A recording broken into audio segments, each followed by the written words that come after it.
So we'll get started. Like I said on the phone, like I really don't, like I stopped having a script last year. Before that, I would script things.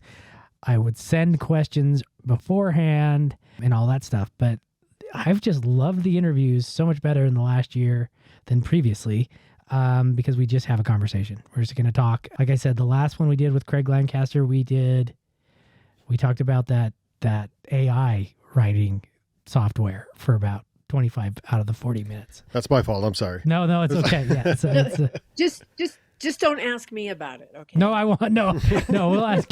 Well, maybe I will, and we'll just start there. No. So I'll do our drop in, and then we'll get started. This is Case Johnston. This is the Literally Podcast. Today we're podcasting from Banyan One and the Monarch on historic 25th Street in Ogden, Utah. Today our guest is Kat Wilder, author of Desert Chrome, Water, a Woman, and Wild Horses in the West. This book has had a lot of acclaim, including the Colorado Book Award for nonfiction and many other notable mentions. Welcome today to Kat. She's going to start us with a reading, and then I have one really specific question, and then we're just gonna chat about writing and the West and whatever we want to do. So go ahead. Okay. Thank you both for inviting me and, helping me figure out how to do this or helping me help you figure out. You helped us. Okay. So Desert Chrome there. Oops, that's the back of it. That's the front. This is from the prologue. Last drink. I lead my Grullia mare, Savannah, to water. She is the gray of a mule deer's winter coat, with a dorsal stripe and zebra markings on her legs that trace back to the original wild horses, though she is quarter horse, not Mustang. The Mustang follows. It is his first time here, to the pinyon, pine, and juniper woodland that defines my desert home. We walk down the rocky path and around to a flat below the cabin, where in the 1930s, post and rail sheep pens were built right up against the wall of Dakota sandstone, which forms the back fence of the old pens, and the cliff base upon which a modern log cabin sits. Savannah follows me on a loose lead despite thirst. The big, dark bay Mustang, who wears no halter or rope, sticks close to the mare until he smells water and trots up and around above the creek, missing the trail the cows have made through the coyote willows. 400 years ago, that trail would have been carved by bison and wild horses, and Savannah might be a direct descendant of the horses brought to North America in the 1500s by Spanish conquistadors. I would not be a white woman in her 60s watering her horses in Disappointment Creek, but a young girl nearing a stream that ran cold and clear from the mountains, the rope in my hands, plaited grass. The Mustang comes in close to the mare again, and I quicken my steps, the willows tight here with no place to veer off if the horses crowd me. No longer a young and nimble escaper, I trip over tree roots or rocks or my own boots more often than ever before. My sons tease me about this, and because I have strong bones, I can laugh too each time I pick myself up off the ground. Last week, I stepped in a prairie dog hole as I backed up while closing a wire gate. My right leg dropped in clear to the knee. I tried to jerk it out and finally had to yell at Ken, my elder son, to come help. He trotted across the pasture with the natural grace of a wild horse and yanked me up out of the hole. "Geez, Mom," he said. That was all. The next day I stepped backward and tripped over a sandstone slab, falling not just on my ass, but all the way down, elbows to the ground, bruises purpling my arms and legs for days. "Just don't walk backward," Ken said. "You can't step backwards anymore, Mom." Later, I will think about this, about which direction I'm going, but for now, falling is still comedy. I have lived my life outside, on ranches and rivers and the sea. Grateful for strong bones and stubbornness, I still ride and rope and hike and row. I'm not ready to be turned out to pasture just yet, or confined to a space surrounded by walls. But Ken may be right. Stepping back may no longer be appropriate. The horses and I have pushed through the willows and stand on a bank that high water has scoured down to earth and stone. Savannah slides in the mud and dips her nose into a creek that smells of oil shale and spring as it carries snowmelt and silt downstream. The Mustang passes her and splashes in, his feet planted in the current. Both horses drink deeply despite the tang and salt and sand, water humans can't stomach. And then the Mustang whirls and lunges up the bank on the trail he now knows is there. Savannah and I follow, watching him trot in smooth ripples away, neck arched and body gleaming in the afternoon light as he passes the sheep pens and trots on, sniffing the air. He breaks into a run, flinging his head and bucking, youth and grace and freedom in his bones. Savannah could pull away to follow him, and I would probably fall on the rocks if she did. But today, I am her leader. I want to hug her. If I were that young girl, I would entwine my fingers in her mane and swing up onto her back. Instead, we ascend slowly through rocks and rabbit brush as the Mustang trots ahead, his big bay muscles constricting my heart. Not pain, the ache of love. Thank you. That's it. No, that's fantastic. That's perfect. It's absolutely perfect. This is Case Johnson, the Literally podcast. We are recording in the Banyan One from in the Monarch from Ogden, Utah. Today we are with Kat Wilder, who just read from her book Desert Chrome. Beyond the book, she has been cited in the Best American Essays and nominated for the Pushcart Prize. Has appeared in such publications as High Desert Journal, River Teeth, Fourth Genre, Sierra, and many anthologies and Hawaii magazines. Welcome, Kat. Thank you so much for reading for us. My first question, and this one's, I have one about horses that came to me while you were reading, of course. But my first one was, how wonderful is the word detritus? You know, detritus. It's such a beautiful word, don't you think? I love that word. Yeah. And it's funny because I actually finished your book today, just by happenstance, actually. But it's perfect timing. And you have detritus in somewhere in the last 2 pages. Right. And I was like, yes. So I thought that was kind of a coincidence because obviously I use it, I rely on it. Yeah. In here. Yeah. Yeah. What was that decision, or was it a decision, or was this what? I mean, because it is a beautiful word, and I remember the first time I learned the word, and I was like, "This you can use this just for so many different things, physically and metaphorically, right? I mean, you can just use it for so much." So when going into the book, like, was this intentional, or was it something like, you know what, this means something different now, and I'm just going to start this chapter with it? I had to look for the right word.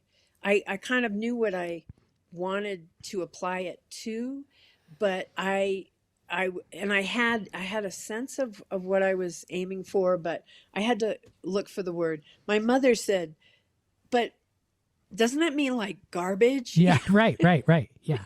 I said, "Well, it can, but it also in the wild world, and and even how you used it in your book, was that the detritus is the earth and the all the things that go into earth becoming soil or dirt becoming soil. Right. It can be the leaves and the roots and the whatever gets washed down river, and so that's how I was using it. I knew that I had these little sections.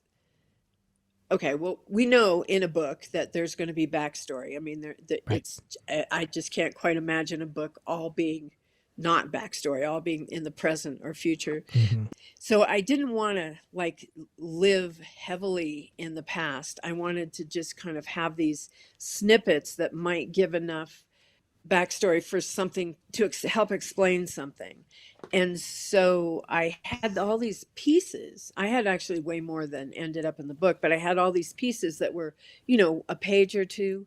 And I needed to find a way to put them in there, and I needed to understand what they meant to me, and that was that my past, those things from my past, are the soil upon which I am now living and built, Right. Yeah. So, And it fits so well. It makes so much sense. It's the kind of the gathering or the sprinkling of these things of the past to create the detritus, right? I mean, it's really, really, I loved it. Every time I think you wrote it or used it, I just underlined it. And I was like, I love that word. And we're going to talk about that word because it is such a beautiful word. And, so every time you wrote it, I was like, oh, I know exactly what we're doing here with it. I know where we're going to go. Does that make sense? We're going to go to the past. We're going to go to this other place that informs the reader about what's happening in the current world of the memoir or the present of the memoir.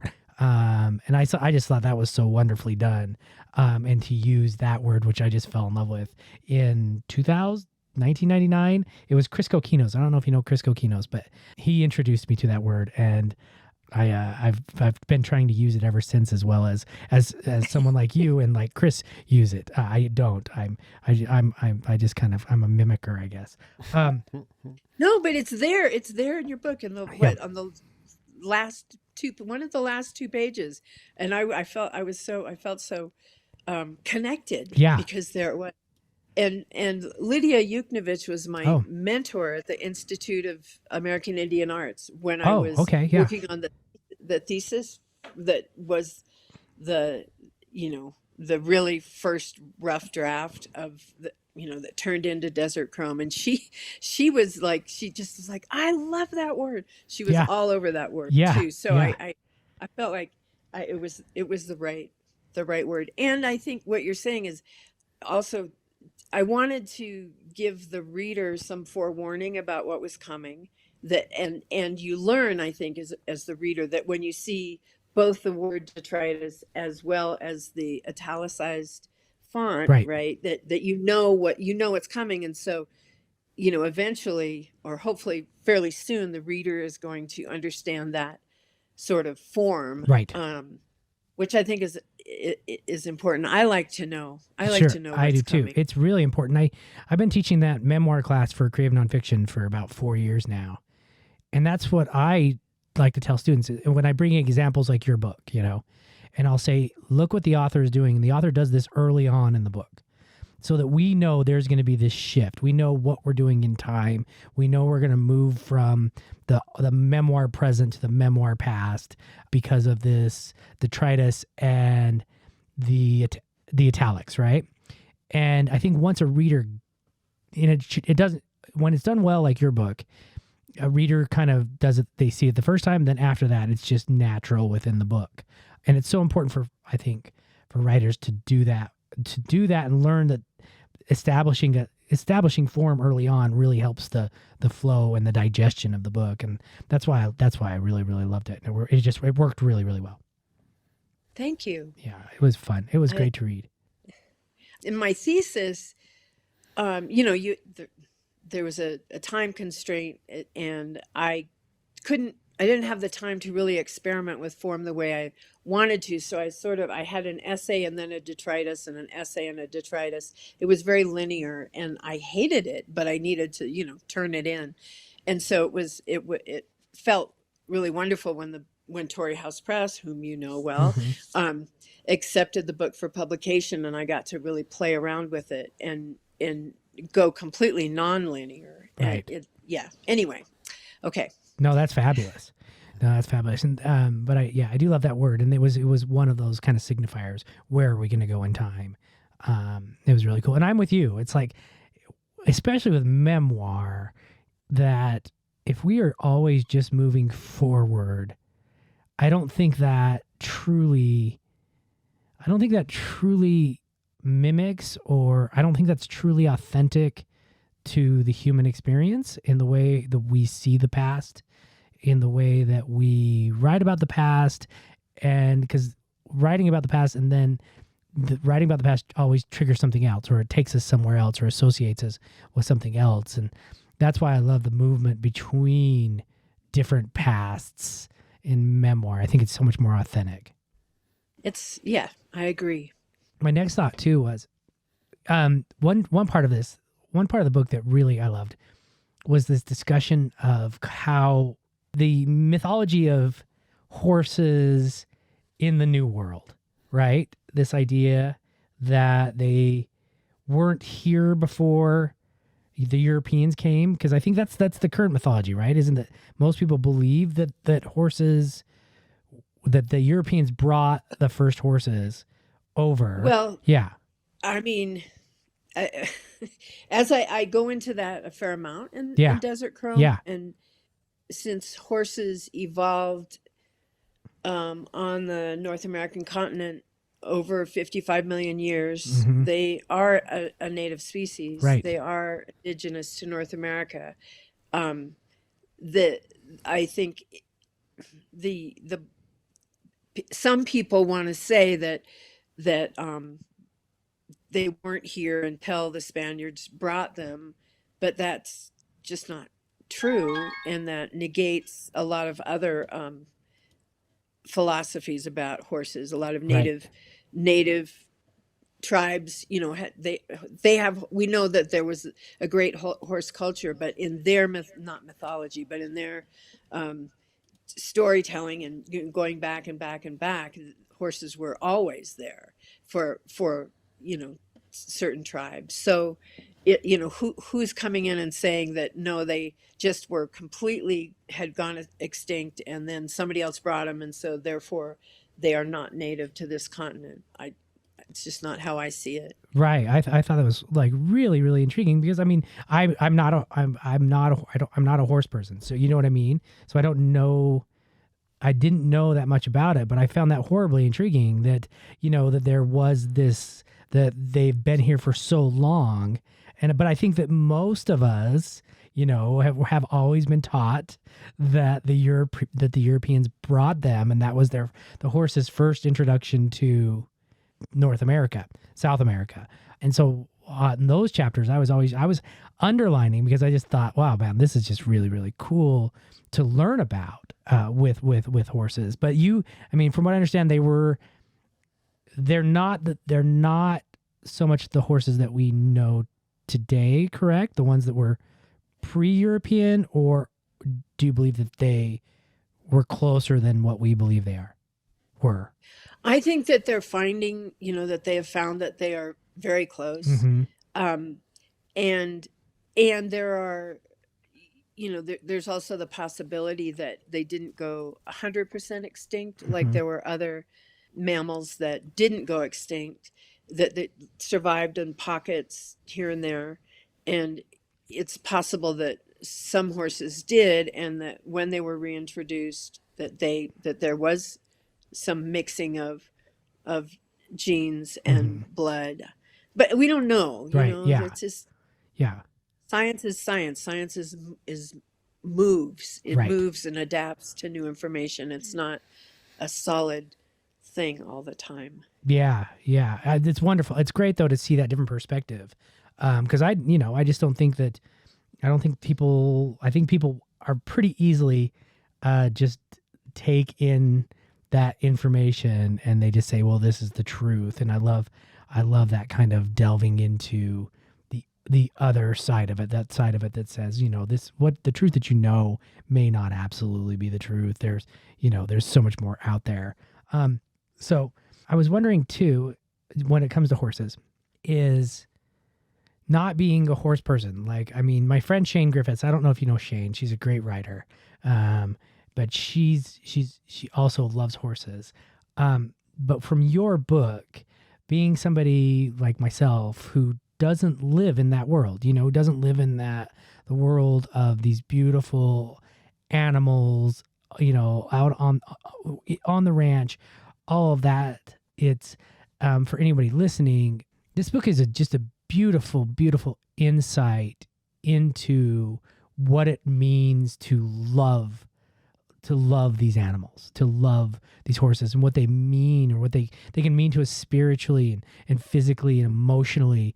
And for someone who's not spent a lot of time around horses, very, very little, but you are intrigued by it, this is a book for you. But it's also a book of growth and spirit and life and honesty and authenticity. So if you're looking for a memoir, this book is for you. Obviously, Colorado thought so for the Colorado Book Award, so that's good that way too. But you've just recorded the audiobook, correct? Yes, I did. I mean, it took a while. It was a learning curve, Right, another learning curve. right. So did you It do took the voice? Did you read it for yourself? yes. Oh, Okay, yeah. yes, absolutely. It was I I wouldn't have wanted to do it if anybody else read it. Mhm. I mean, it's just, I mean, you're a writer. You're closer to the material than anybody, right? And partly because of the detritus sections and how Yeah, personal some of those are right, are. I just it had to be me. So right. fortunately, um, Kirsten, our publisher, was supportive of that, Hmm. completely, and so that's what we did. And it was, it was, I was doing it out at the cabin. So I'm talking about the cabin. I kind of go back and forth between two and sometimes three places Hmm. in my life. I'm out in Disappointment Valley often, and part of the year living there pretty much full time, and then also at the ranch headquarters in Dolores. So I set it up to record out there in Disappointment, because there are fewer distractions and the grandkids aren't running and whatever. But I did some stupid things, like I had to re-record about 14 chapters Uh-huh. because I didn't push a button or push the wrong Oh, button, or it was, I think the tech guys were very patient and probably pretty frustrated with me, but we did it. So it's out there, it's available through pretty much anywhere you can yeah, get audiobooks. yeah. Are you excited about it? I'm excited. I, Yeah, I have been afraid to listen to it sure. because Yeah. I, I don't know, as a writer, I don't often like to read my published stuff because Hmm. I'm going to find things I would change. I'm going to Right. tweak. I want to fix things. I'm going to find edits that didn't get made, or errors that didn't get caught. So I've been skeptical, and hesitant. But my mother, so my mother, she's 89, Hmm. and I hope it's okay. She'll probably hear this. So, mother, I hope it's okay that I say this. But she has macular degeneration. She was able to read several drafts of the book, as as I went along. So she was very familiar with the material, but she's not able to read this print copy, Oh, and so she wanted the audiobook. She was very supportive and helpful in getting that done. And so she has it, and it's cute. If she wants to hear me, she just can click and listen right. to me for a while, and then turn me off, and and she says it's a real comfort to her. So Oh, that was a, yeah. I didn't yeah. think about that. That's a Expect that. That yeah. was, I mean, that's a huge win in itself, isn't it? That's just a wonderful part of it in itself. Well, yeah. I haven't. I'm gonna download it. I'm excited to listen to it because and the crazy part thing about Audible or audiobooks is a lot of people just don't have time to sit down with the printed copy, but they can listen on, like, I listen to audiobooks while I'm driving because I like to Mhm. consume as much as I can while I'm driving or while I'm walking or while I'm cooking dinner. I'll put the audiobooks on so that I can, just be with words. And so I'm excited to listen to you read it, and I'm sure it's absolutely fabulous. So what was your process with it? So did you record out there and then send it to text? Yeah, yes, they sent me a microphone and um well, I think the microphone was the main piece of equipment that I didn't have. Yeah, And then I just hooked that up to my computer, and headphones, like you're right. wearing. And so it recorded onto my computer, and then I would do a Zoom session with one of the two. I was going to try to remember the company. They were really wonderful. but I don't remember the name right now. I'm sorry. But so then we would, download the files onto their computer so that they could edit. And did. They edited out not just mistakes, like you're reading, like I just was reading and I messed it up a Right. couple of times. Yeah. Like we do that, but they also took out all the cuss words that weren't in the print, that like I would get so frustrated and I would just cuss and then I would laugh and I would be talking to them going, "Excuse me, guys," Yeah. Can you? So they Yeah. and they cleaned that up. I'm sure. I mean, like I said, I haven't listened to it, but I think that was a main thing was that they would clean up my language. Yeah. My language. Well, I understand. I understand that. And well, Brandon actually has this really good idea of having authors listen to their audiobook and comment as they listen, as like a podcast. Like a movie. Yeah, like you're like critiquing your own stuff, and like so you'd be like, "Holy shit, that was awful! What was I doing right there?" Like, And I think it's a brilliant idea, just to say, "Oh my God, I read that horribly wrong. What is going on with this?" I think it's great. And so Brandon's actually he just recorded my audiobook. Oh, really? Yeah, and so he's editing it now. So I'm really intrigued by your experience with it. Yeah, so I didn't read it. You didn't read it. So who read it? So Brandon did? No, my friend. No. I had two friends who are really good voices. My friend Mark Garcia and my other friend Dori Guerra. And so they were able to really jump into the Spanish and really jump into so they would like Mark would read John and Dori would read Della. And so he's stumbling through the editing as we go. But it's a shame we didn't have Case read, but to be honest, it was nice to have the authenticity of the voices. Yeah. They both are a little closer to the Spanish speaking, Right. I think. Yeah. And so they were able to roll the R's like you should and make everything. And it was great because there's a lot of those traditional words that you used in your text. And so I don't know if you came across that, Kat, where there was any words that you had to change or whatever while you were reading it to sort of match time or anything, or is that not an issue in your book? There were things that Phil found. He sent me a punch list, things that I had to re-record. Yeah, just things. Some words like I had to look up the pronunciation because I couldn't.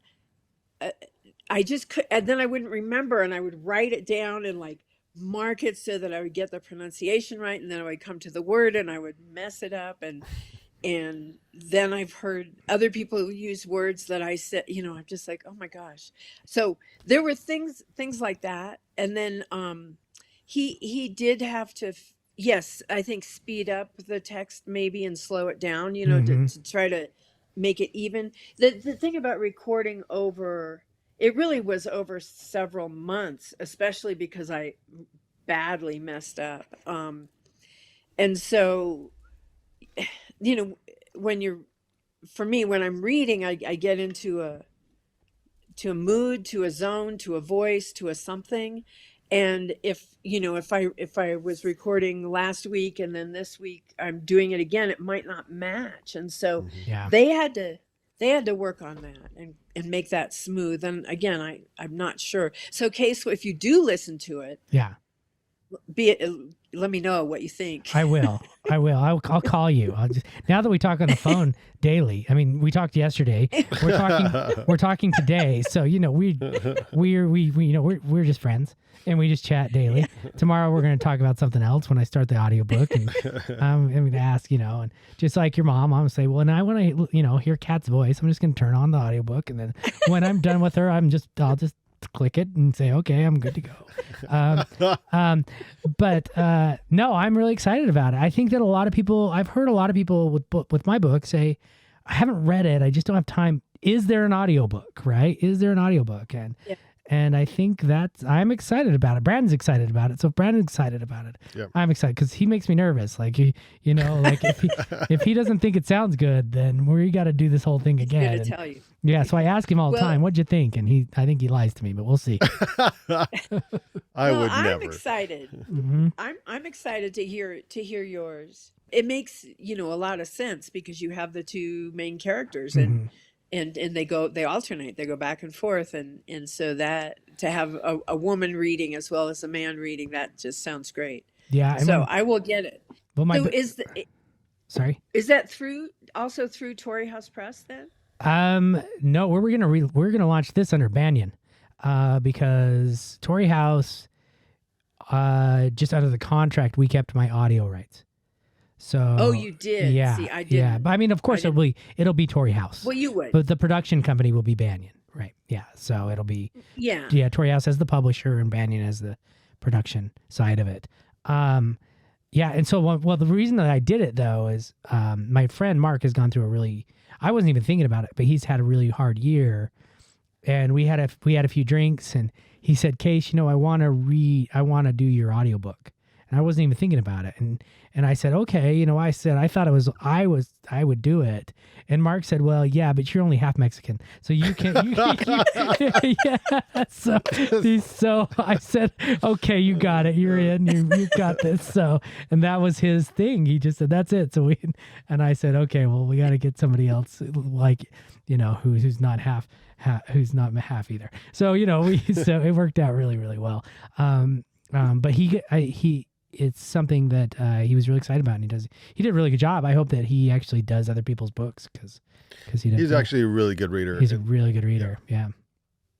So That's exciting. Yeah. Well, I'm excited. yeah, how was working with Lydia? I've heard really, really good things.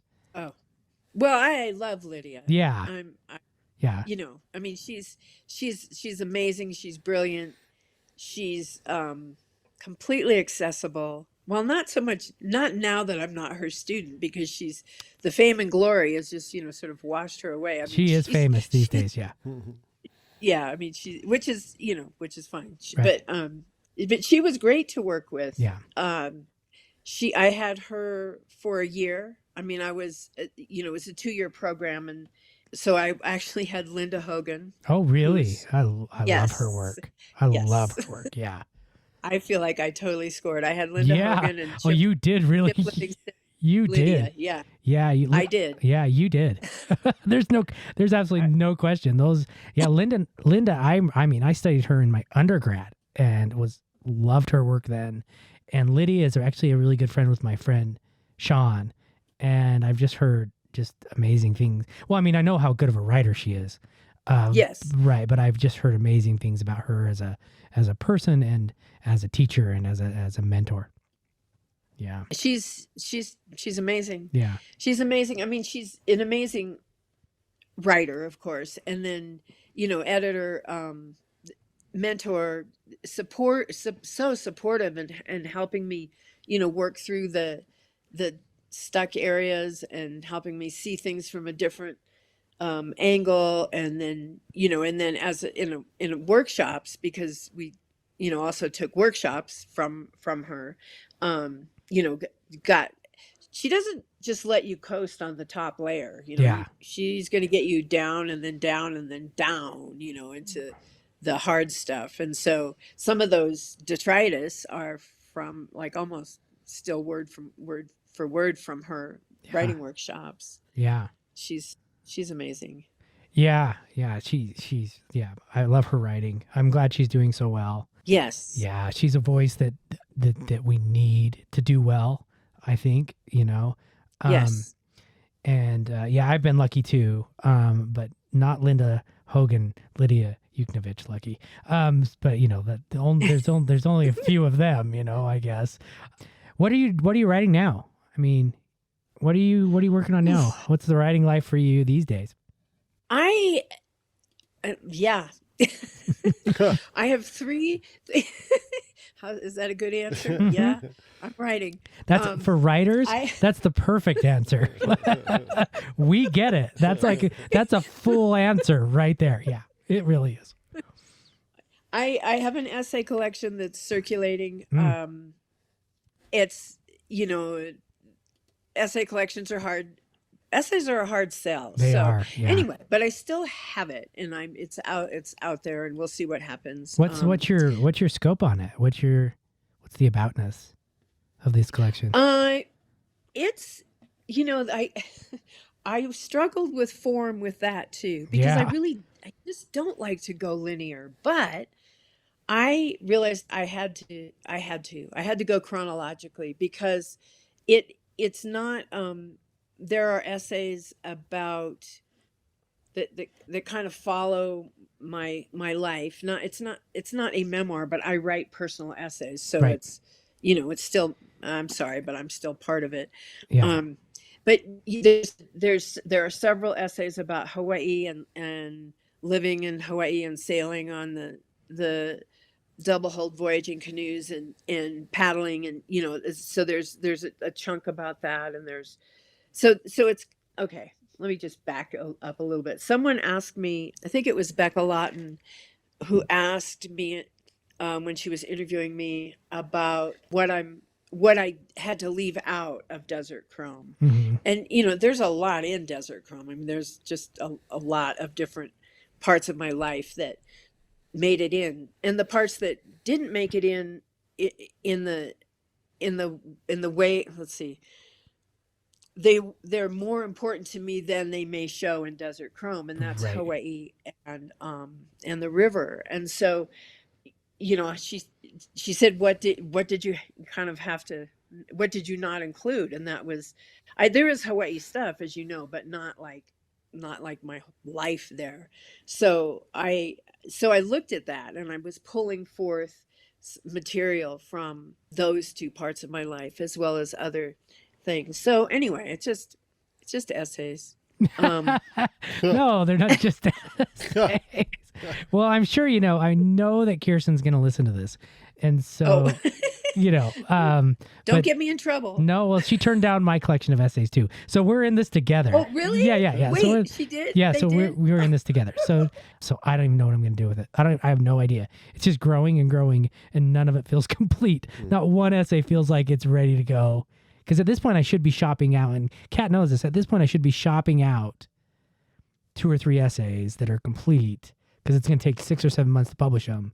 And then by that time, hopefully I have the book done, and then there's some momentum. Right. But I don't have one that I can even shop out right now. They're just like, blah, blah, blah, blah. Right. That's really how they feel right now.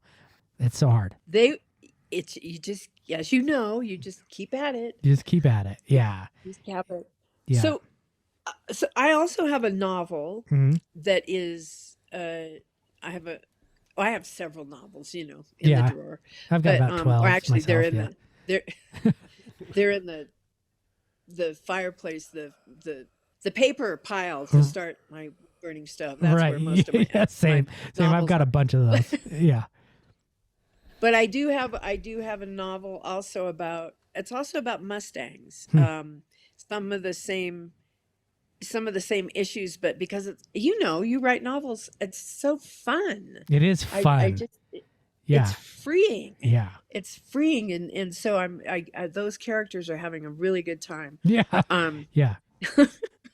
and then there's also a more serious book in the works that's about cattle, because that I run cattle with my son, my other son, and daughter-in-law and grandkids. We all help and work together, but so I'm a rancher too, and so there's that book that's in the works. So I just kind of go like around, and deadlines really help me. So if I have a deadline, and maybe that's what you need is deadlines for your essays, like you're going to submit here, and so you have to finish one, right?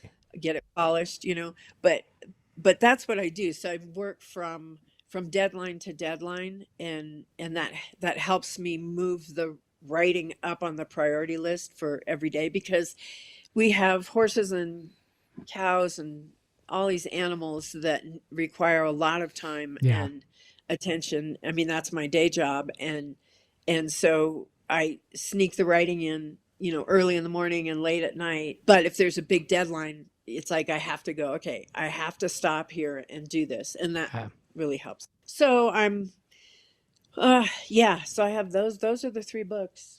yeah. Novels are fun though, aren't they? I mean, Yes. I don't know. Maybe what is it that makes me feel like I have to write essays? You know, that's my question. Like, why do I keep doing this?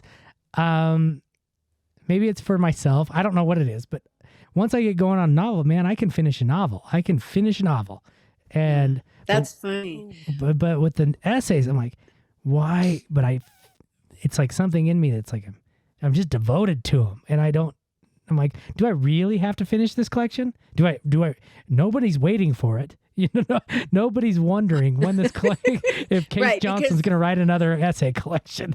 So, you know, Right. I mean, I've got, Oh, yay. yeah, I know. It's like nobody's at home, like, you know, tooth and nail, like, well, gosh, I wish Case's essay collection would, you know, I mean, it's, why do I put myself through essays? But I do. And I don't know. It's good. I'm glad that you do. And I will buy your essay collection, the first one and the next one. Yeah. But now don't you do have a contract with Torrey House for a yeah, second it's 2024. novel. Yep. Yeah, for another novel. And it fits really That's well. very exciting. It's so exciting. I am so excited. Yeah, I'm so excited. I love working with Torrey House for Wild Grasses. I'm excited for the new contract. That book's in copy editing, so it's almost ready to It go. is. Yeah, it's almost ready to go. I worked with Kirsten on the developmental side, and it was wonderful. I mean, so yeah, I'm excited about that. Yeah, but so that's the real question. Like, what if I keep getting novel contracts? Why am I writing all these essays? It's like, why don't I just start writing novels? You know? I don't know that I am qualified, or maybe Brandon's not qualified either to actually take that on. Yeah, He might need to ask that question of somebody professional. I know. Yeah, Well, I do know. Wasn't some of your first published work essays? yeah, I would say So maybe there's just like a love affair I there. have never published anything fiction besides the novel. I have 70 something essays in journals and magazines. And then I wrote a novel. You know, it was like, but the novel is so much fun to write novels. It really Yeah. once you get that groove. I've got 2 starts right now, and I don't have a groove. One that I really like. It's called the Uptown Bar. This one's great. Brandon has heard this multiple times. Yeah. And I actually have 8,000 words written. It's about this small bar, this small town in rural Kansas. You know, the towns that just have the town square and everything revolves around it, but they are all ghost towns now. They're all just boarded up and everything, because every one of those towns was a farming town or a ranching town, and then Walmart went into one town 15 minutes away from all of them. And so those Walmarts just go in and they just all the small shops dry up, just kills the small town. So it's about one of those towns, and there's this bar. It's called the Uptown Bar in one of those towns. The only thing still not boarded up. And then somebody else wants to open another bar called the Uptown Bar, and there's this huge controversy. It's just the Uptown Bar has been there for like 50 years, and somebody opens the Uptown Bar right next door to it, and it's like, so I love this book idea. And my agent, I've talked to her about it multiple times. She's like, I don't know about this book. And I'm like, but I really like the characters. It's this guy, his last name's Duggart, and he kills this other guy who starts the Uptown Bar, and everybody's Yeah, the Uptown Bar's way better than the Uptown Bar. It is so much better. Yeah. They serve something besides beer and peanuts. They serve like really watered down bad martinis because they don't know how to make them in that town. Anyways, so This is great. that's where I'm at. I think I'm thinking of Hot Fuzz. You ever watch the movie Hot Fuzz? Oh, yeah. Like some British. That's Uptown Bar. Strikes me some British humor. Yeah, thing Uptown going. Bar. Yeah. Anyway, Yeah. sorry about the tangent there. I know. Sorry for the tangent, but you asked. I think you asked. I don't know if you asked. All right. But that's not the one that I mean, this is still in the idea stage. This is the Torrey idea House- stage. Yeah. Tell me a little bit about the one that Torrey House is doing. So this book, I love this book. This was actually the most fun I've ever had writing a book. It's about this young boy who is from the Yucatan, and he comes here and he moves not to anywhere else in Utah, but he moves to Provo, Utah in the 1990s, which is very, very LDS, right? It's very, and he finds himself out as this like complete fish out of water. And so, yeah, it's actually really, really funny. It's actually a really funny book, but it really delves into dreamers and DACA and how people can come to this country and just be such benefits to our country. You know, they can be such just gifts to our country, and as immigrants. And I love it because this young boy is me, and he ends up living with his great aunt, who is again my grandma in personality.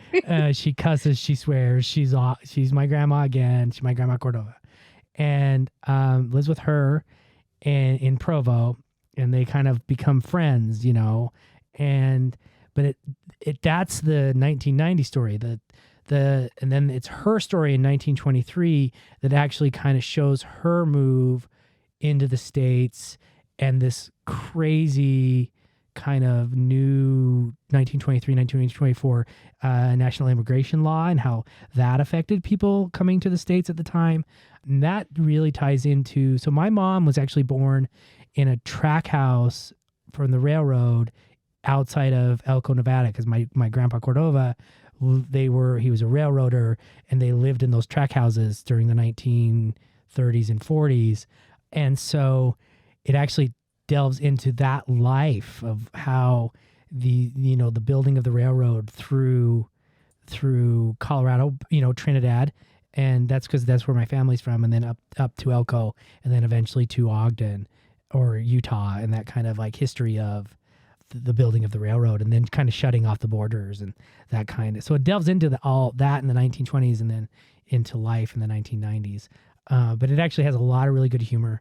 But it does, I think it really tackles this idea of DACA and the importance of the Dream Act and how well that I think that can, just help our country in so many different ways. So yeah, okay, there's all that. But a lot of it is just right out on the salt flats. It's like based on those. Okay, we're talking more about me right now in this last part of this podcast. This is not the way it's supposed to be, Kat.